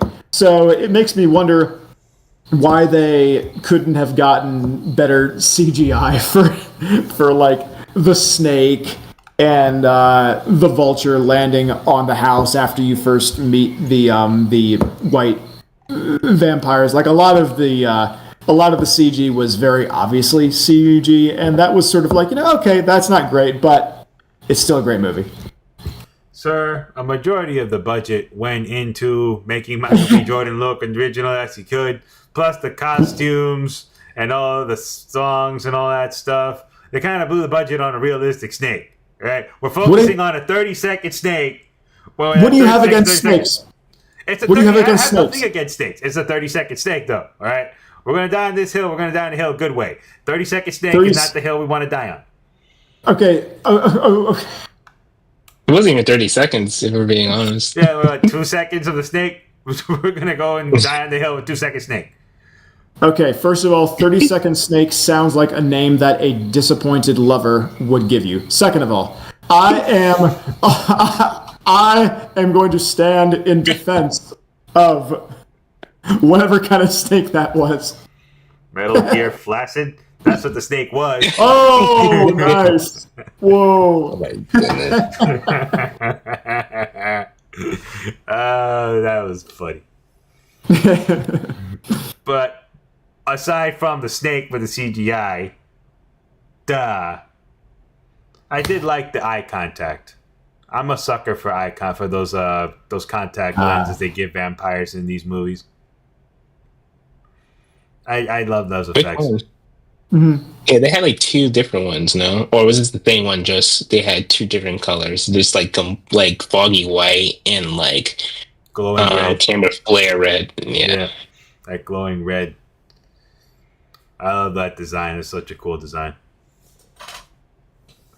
But yes, I also did like Cornbread's makeup, missing the cheek. Yeah, It I was blew off just the thinking. I thought the scariest moment in the movie was when one of the brothers is going to give Cornbread his payment, even though they're not sure if that's actually Cornbread, and he reaches out to put the money in his hand and grabs the arm. Goes for that. That was scary. Yeah. I thought he didn't shoot his hand off. Oh yeah, I actually think one of the scarier moments was the whole conversation with Cornbread, because that's another thing that they don't do in movies anymore, and I'm actually glad they did it here. This idea that you're talking to somebody, but you know something's off with this person, right? Yeah. It's like a very nightmare kind of thing. Like, you're talking to somebody in the uncanny valley, just kind of like, well, something's wrong with you. I don't know what. Something's wrong with you. Yeah. And I've seen it a few times. It's honestly the way that this guy is talking that is what's wrong. There's like this, and that's some really good. And that's some really good acting when you can play the same character with that subtle difference that makes them creepy and not quite them, but you're not quite sure what it is that makes them not them. Yeah. Like, Yeah. how do I put it? To me, where I realized something was wrong was the whole time, right? Cornbread is watching the door. He is cussing and he is very like abrasive, right? Mm-hmm. But when he gets to the door, it feels like somebody else is telling him what to say. All of a sudden, he's very polite. Very polite, and there's something just off where like somebody's pulling his strings. He says stuff like "hot dog," and I'm like, that sounds really fucking weird coming out of you, brother. Like, no offense, but why are you saying hot dog instead of like, holy shit, dude, is everything okay? Or like, well, something, right? Like, no, it's very like, hot dog. What happened to you? We all need to be nice to each other. And part of me is like, I look You at that, gave I'm yourself like, away. yeah, what the fuck is wrong with you? Like, I think I would have the same reaction. Like, nah, you're not coming in here. Go fuck yourself. First off, It's you're just fired. not- You didn't watch the door. I'm not paying you because you didn't watch the fucking door. Get out of here. Fuck off. That just conversation would have lasted 5 minutes until he freaked out all vampire on me. Like, what am I talking to you? Get the fuck out of here. You're not coming back in here. I'm not driving you home. You went to go take a shit, and a lot of bad shit happened when you should have been watching the door. You're fired. Fuck out of here. Oh, my money. I ain't gonna pay you. Fuck you. You didn't do the whole job. Matter of fact, I will go to your house tomorrow and drop off half of it after I'm done tilling the night. Go fuck yourself. Bye. At that point, I think you would freak out. If I ever need to fire someone, I'm calling you. Like that episode of King of the Hill. You're fired. You didn't do your job. You're fired. Oh, man. But But no, between all seriously, the people that got turned, Like- You won't fire them. You will give them the opportunity to thrive elsewhere. I'm just firing. That's You don't deserve That's to a- drive elsewhere if you can't watch a fucking door for 2 minutes. Like, they give you Yeah. one job. You're standing in front of the door. You're fired. Go back to and picking he time. left. He left the duty to the well-known music drunk. Yeah, that's the other side of it too. He left it to a guy who'd been drinking beer and fucking corn liquor all day. That's who you left the door for 5 minutes to go piss. You're telling me you couldn't go around the corner? You went deep into the woods to go take a piss. By principle, you're fired. Get the fuck out of here. I'm not giving you another job again. I regret hiring you in the first place. You're fired. Is this shit? But we got to take a moment though and kind of just like figure out who was the best and who was the worst person turned vampire. Because Barry was the hands out, in my opinion, the best person that I mean, not only because she was the only one that was able to get through seamlessly without like giving away, at least to them, but like all the other ones kind of just were just funny and were just terrible in comparison. Yeah, well, Mary, I think the way she went about it was, and I also feel like there is an air of racism to all this. Mary was just herself, and I think Rennick, seeing that she's white, allowed her to just go. Like, go do your thing. But this other guy, it feels like he's playing a caricature of what Rennick must assume black people are like. Like, there's something sort of like really, my language, I learned this in my ethnic studies class, because this is what you would see on cinema back in the day. The Sambo. Do you guys know what that is? The Sambo? Yeah. Yeah. Believe it or not, Mickey Mouse comes from Sambo dances. A lot of people don't know that. I just told you Mickey Mouse is a black caricature. Go fuck yourself, Mickey Mouse. So, anyways, like this idea, right? That the way that this guy is talking, it's like a caricature off of a movie. Like, well, yeah, boss, we gotta let ourselves get in. We gotta be kind to one another. Like, you're a little too theatrical, dude. Like, what the fuck is wrong with you? But it's like a white guy is pulling his strings now. It's like he doesn't think much of him, so he's pulling his strings. The other one that might have been able to get in, had he sent him sooner, might have been the Asian guy. Bo. Had he sent him with that demeanor very early on, he might have been able to get in. Because he went in with a very sort of calm, come on, honey, let's get in the car, let's go. It's just when he chose to go was a very like stupid moment. What are you? What? Like you are literally telling your wife to leave the safety of the place while there's a literal attack happening like less than a foot away from you. No, and I give that lady credit. Like she saw that, she saw the dude looking. She's like, he's killing him. Oh, he's just hungry. Let's go. Like, I'll be honest with you, he might have stood a chance had he like gotten in the actual car and maybe honked the horn or some shit. Come on, guys, well, he's killing him. Let's go. Yeah. Right? Something. They're not even trying. Yeah, but he didn't even try. He was just kind of like did the cool. I think that they just wanted him to do the cool, like, oh, you could just let me in there looking all sexy like I do. Yeah. And then starts talking dirty to her in Chinese. I'm like, is this really the time for that? Well, that was the other dude flexing that he already has all the memories in there. He's been absorbed into the memories. That's all it really was. But I was like, that's not helping your case. That's just pissing her off. But all that really did scaring her. It scared her, but it did accomplish its point, because that's when the dude drops that nugget, like, or we could just go pay a visit to your daughter's house. You know, we can go with that. So she's like, don't you dare! Like, okay then. Let me in. Like, close the door. But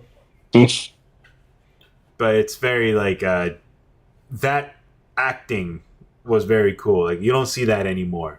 That's something. The last time I saw that was, I don't know if you guys ever remember this movie. You might have seen it, might have not. You ever seen Demon Knight with Billy Zane? The Tales from the Crypt movie, Demon Knight? Nah.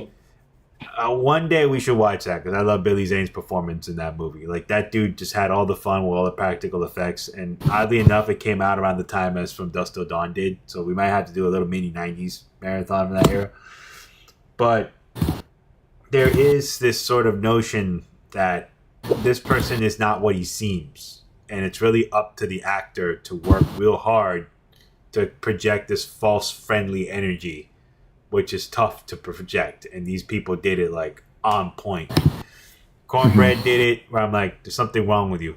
The other guy, he didn't have to work too hard because there's a dead body being eaten next to him. But had he gone up sooner without that dead body, I have a feeling it might have been a bit more effective, right? Like, there's just something about it. Like, I enjoyed that. Even the lead vampire himself, Rennick, does that in the beginning. This like, I'll give you gold, just let me in, please. And they're like, all right, fine. Just get inside. But it was a genuinely good one. I do have one final question. I'll let you guys give me your thoughts. Red, this one's for you. When we were watching the film the first time, you asked me a question like, is this a vampire? After they killed the couple, you're like, is this a vampire movie? So the question I just have for you is, what kind of film did you think Sinners was before going into it? If you had any idea. I had no idea. Actually, going into it, I thought that it was about Robert Johnson. Like, I thought that Robert Johnson was going to be a character in the movie, and it was a horror story about the legend of Robert Johnson. And I didn't. Yeah, that was just my impression, and I was just kind of going with that because my preference, especially with horror films, is to know nothing before I watch it. I like to not have seen a trailer. I like to not have read a plot introduction. I like to just know that it's good from people whose opinions I trust. That's all I like. Gotcha. Yeah, I was curious when you said that. I'm like, oh, you didn't see the trailer, did you? When you see Haley Steinfeld's mouth all covered in blood. Like, all right. Which, actually, I have one more thing I wanted to ask you guys about. How do you think about Haley Steinfeld's performance as Mary? What's the best way I can say this? It's understandable that voice actor for Miles Morales in the Sony animated Spider-Verse movies crashed out over her the way he did. Wait, which actor is that? The Spider-Verse guy? Hold on. Which character did he play? Yeah, it's that guy. Yeah. Which character is that? Yeah. He's Miles Morales. He's the Black Spider-Man, right? No, I know that, but which in here? Which is he in this movie? No, he's not. No. Apparently, I'm finding this out now. They dated, and apparently she kicked his ass. She traded up. She kicked his ass to the curb for Michael B. Jordan. Nope. That's what I'm reading. I don't know if it's true. They never dated. I was gonna say no voice actor can compete with Michael B. Jordan. No. Like he had a one-sided affection for her while she was dating someone else and ended up marrying said dude when it escalated. All I have to say is this one goes out to Michael B. Jordan. Spread your cheeks and just go to town. All right. So yes.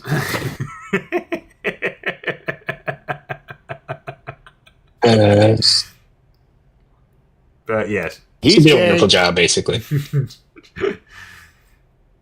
But you muted yourself, Bolt.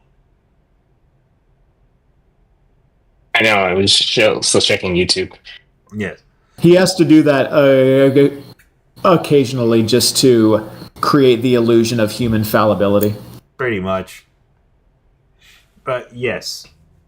Which is scary when you think about it. It's like 2001 A Space Odyssey. Hal, I'm afraid. I'm afraid. Don't do that to me. Wait till one day the fucking Alexa goes, Red, I'm afraid. I'm afraid I can't do that, Red. That's why I don't have that Alexa shit. Our friend did, and I was waiting for him to do it to her one day. Alexa, living room lights. I'm afraid I can't do that. Morally gray. I'm afraid I can't do that. I'll open the door. Thank you very much. Myself. But anyways, I actually did enjoy her performance, though. And one thing I have to give credit for this movie, too, is the off-screen kills are very tasteful. They didn't need you to show her getting killed or anything like that.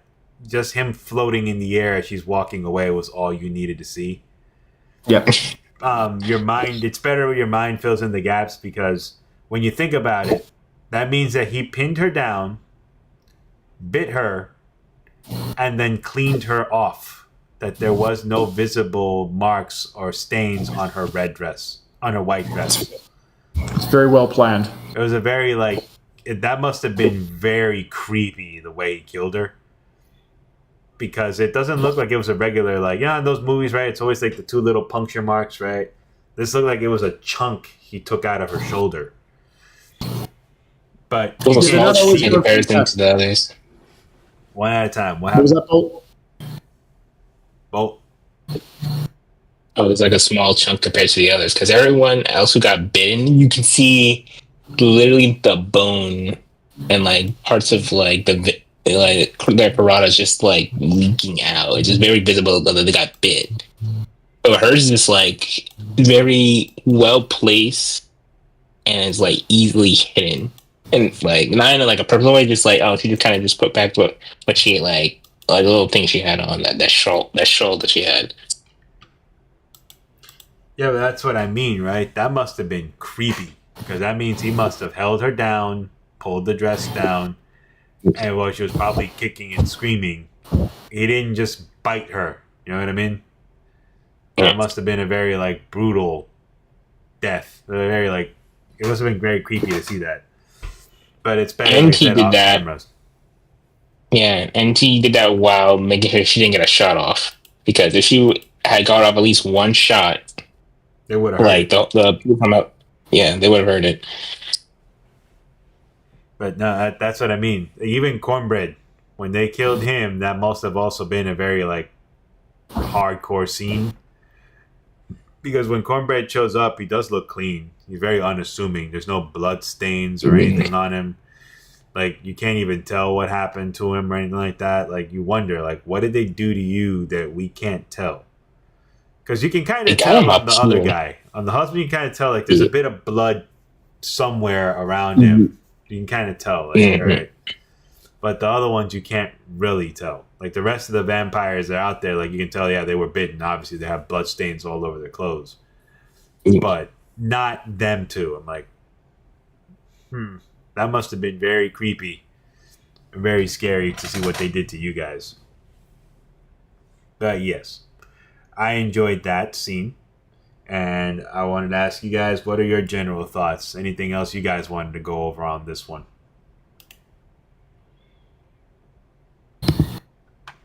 What do you think, Bolt?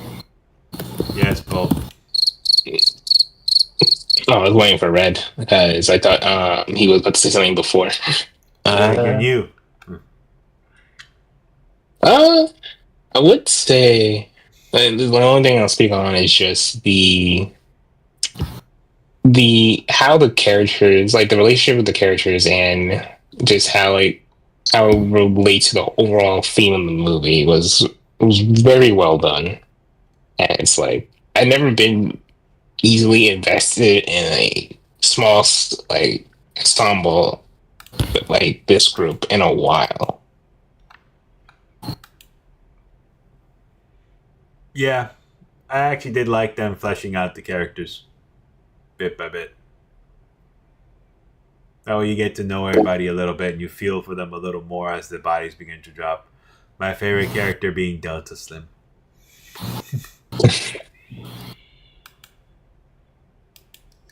I feel he was more fleshed out than the rest of the characters for some reason, Delta Slim. He was also the comical relief. You all smell that? I just shit myself. I think I just shit myself. I have never done that, but I imagine that situation would make me. That would be the first time. That would be the day. That would be the day, yeah. You would think he would vomit, considering. Yeah, I figured he would vomit, not shit himself at the sight of. Well, he almost did, remember? Activity. With the garlic in his mouth. No, I was because of the garlic though, and he was just like, "Oh, I've been drinking." I'm just like, not because of what you've been dealing with, just the fact that you ate a piece of garlic. That's what you want to vomit. My nerves all fucked up.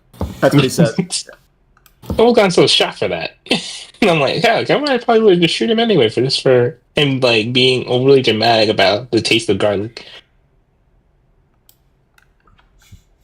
But On occasion, garlic can do that to somebody. Garlic can leave you all fucked up with like. Again, right? I love how like this lady insisted you to throw the pickled garlic at him. Like, I thought that was funny. Eat that shit. He fucking runs out. Yeah, you don't have holy water, but we have pickle juice. Well, I wonder when she mentions holy water, what exactly kind of holy water is she talking about? Because they never actually make that. Well, They nobody can't. can make it there. In the context of vampire movies, it's usually holy water from the from Vatican. from the Christian tradition. So you need some sort of you need some sort of Christian minister or priest to turn the water into holy water. Yeah. You know what movie actually So I did that? guess they were sort of out of luck. I guess the closest person would have been Sammy, but Well, he's not ordained he's Yeah. not ordained, but he's the closest. though. He's related Dusk Till to- Dawn, they actually do have the priest, walk in and make the tap water into holy water to use. We're gonna have to Oh. watch that movie one day. It's we'll watch it as a parallel someday when we get through our. You reference it all the time, so yes, we must. I mean, it's a great film, and you like Tarantino, don't you? I love Tarantino. The first half of that movie was written by Tarantino, Oh, so it feels like did not Pulp know. Fiction. The first half, the second half turns into a vampire movie, where Salma Hayek is putting her feet in his mouth, and he's all happy about it. Of course. There's also a lot of like music in that one too that's very popular, but it's more so like grunge. I don't know how to explain it. It's like that southern sort of twang country rock. Maybe Southern Gothic music. You'll hear when you see it, you'll hear what I'm talking about. But there's a little bit of Okay. like southern gothic in there. It's a Yeah. great film. So one of these days we'll watch that one. We'll cover it. But this one, Sounds good. and honestly, when I saw the trailer for this one, I'm like, oh, it's like Dusk Till Dawn. About time they started bringing that one. That got a loose remake this year. A loose remake. Yeah. Well, it did. They were just missing the gecko. It's a I could sit here. You know what? Tell me if this sounds familiar. Two brothers are on the run from the law, and they decide to hide out in Mexico where they're actually able to find a safe haven. The safe haven area that they're supposed to meet their contact is at this bar, which is run by a strip bar, which is for bikers and truckers only. And lo and behold, there they meet a colorful cast of characters, and the bar is secretly run by vampires, and the two brothers and the family that they held hostage has to survive the night against the vampires in the bar. They're accompanied with the priest, who is also having a lapse of faith. There is a Chinese kid in that movie that feels kind of out of place, the same way in this one does. But that's the point, right? Like, they want to make you feel out of place. Like, what? You're not supposed to be here. But it's a whole thing. Like, when you watch it, you're like, yeah, I see what you mean. There's a whole thing with it. So, I would say give it a look Like, one of these the days. time period made sense. This for- one was for- contemporary for the time. This one took place in 1996 when it was filmed, or 95 when it was filmed. This one, like Sinners, which is a period piece. But that's actually a little bit of history too. I know one dude whose family came here in that era, right? Like that 1930s era. And then at some point a ban came and a lot of the Asian folk had to go back home. But they still owned all their properties, but they were asked to return back to Asia. So this guy's family went back, but they still had the properties. And at some point in the 60s, 70s, the ban was lifted and they were allowed to come back to the U.S. And this guy, basically, his family had the property there in this part of the Midwest.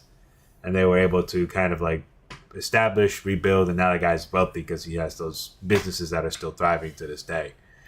But they started out in places like that because the no colored rule back in the day didn't really apply to people like me. I'm not black and I'm not white. So none of the buses picked me up anyway. I had to walk my ass places.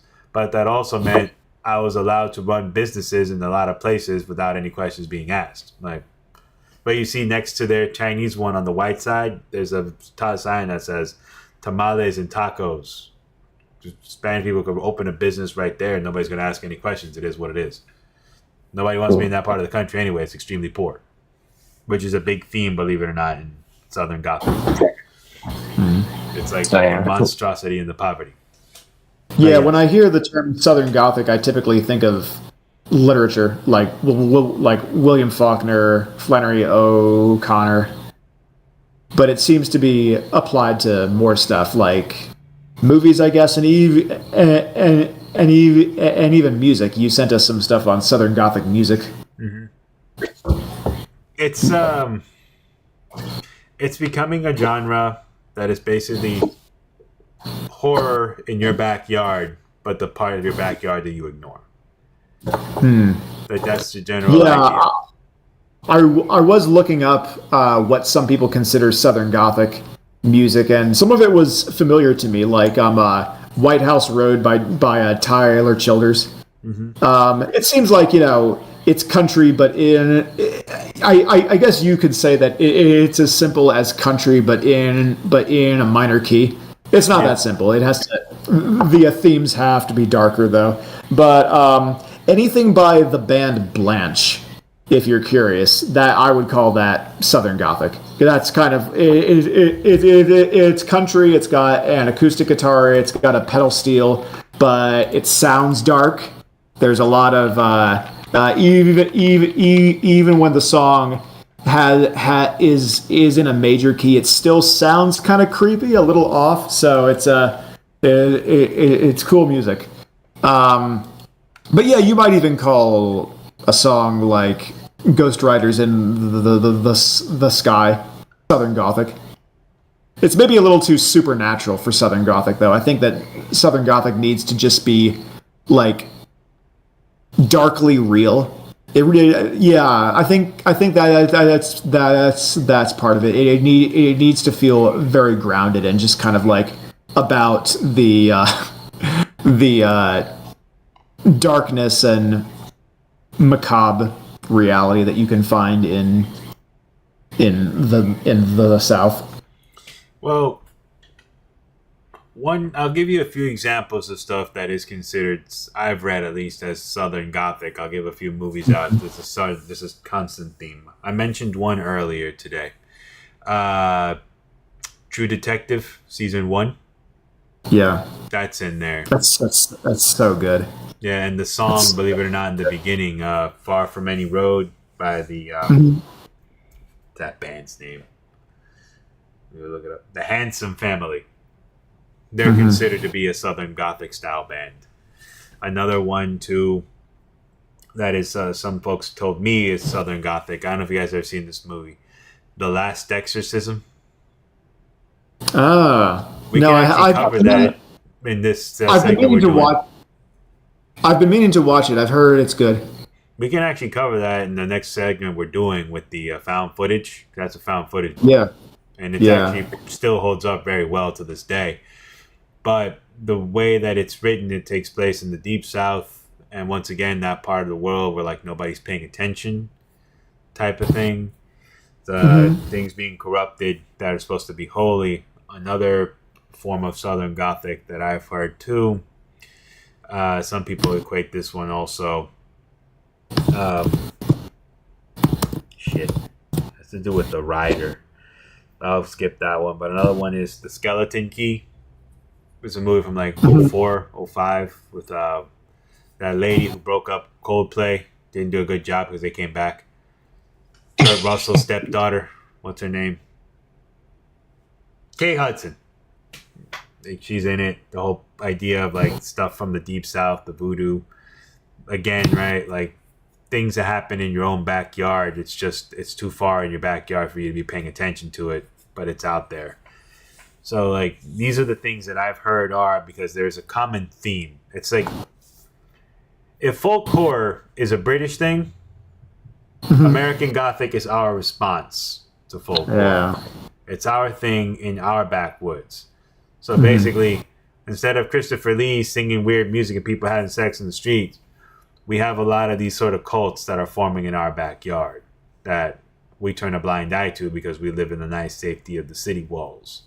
But they're out. Right. You know what I mean? Yeah, and just like British folk horror does play on the stereotypes of rural English people, I think some Southern Gothic can play on the stereotypes of rural Southern people. Yeah, and it's very much at play here. Think about it. That vampire looked into that white couple's house, saw the clan hood, and he goes, I'll be safe here. They're not going to let those Indians, they're not going to let those natives in here, period. Unfortunately, I wanted to see more about those natives, but we only get a few seconds. I did like that actor. Yeah, well, what was she? Legit. Yeah, well, like she learned a lesson. Like, that native guy was trying to help her, and here she is keeping a clan hood in her house. What I thought, again, right? But I don't know how clan people felt about Native Americans, though. So. Oh, they don't like them.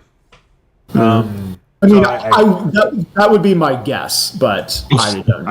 I actually learned about the Klan because they were one of the gangs that I actually had to study on in school. So the Klan don't even like certain white people. Like, being white does not exclude you from discrimination from the Klan. The Klan only likes Southern Baptist Christian white Christians. That's it. It's a very the right niche people. That's it. The right kind of white person. Yep. Yeah.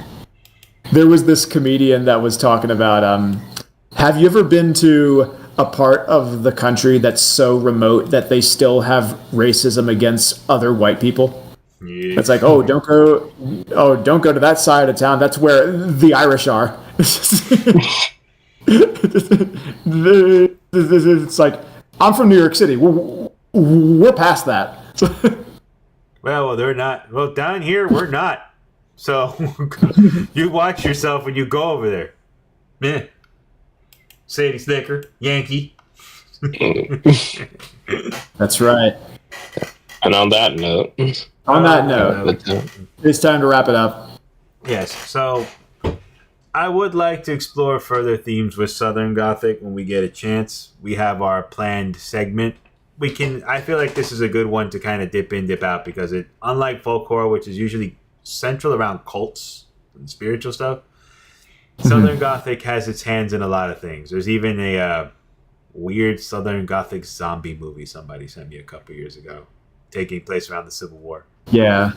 I think Southern Gothic, it's both more specific and more general than folk horror, because folk horror can take place in any rural place, really, but it does have to have that thing of there's a conspiracy afoot, and the main character is the only one that doesn't know anything about it, but just about everybody else in the movie knows about it.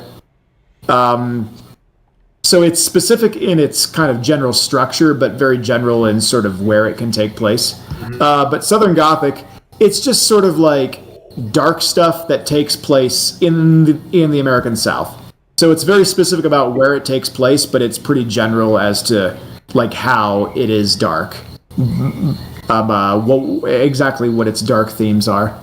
Yeah, but that's cool about it. Well, one thing I like stuff that has a strong sense of place, where you really get a flavor of the setting. The setting itself is one of the characters. Yeah. Because you know what? The setting insists upon itself, Fred. It insists upon itself. What? That doesn't mean anything. What does that mean?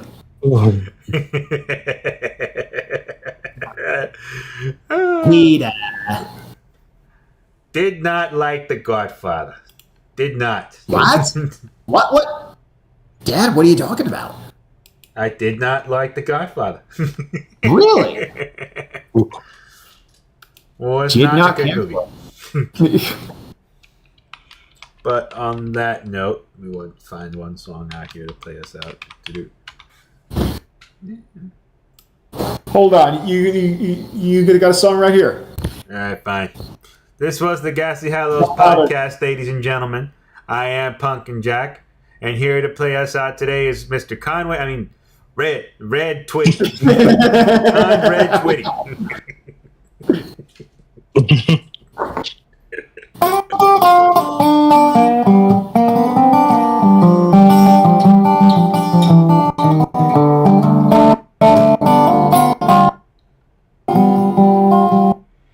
Bolt, anytime you hear your lead out, now's the time. He's doing it. I was waiting for the music to be done. Just do it. And Mississippi Bolt. Wait, could you not hear that? Not the last few seconds, no. Yeah. Nice. And stop repeating that again.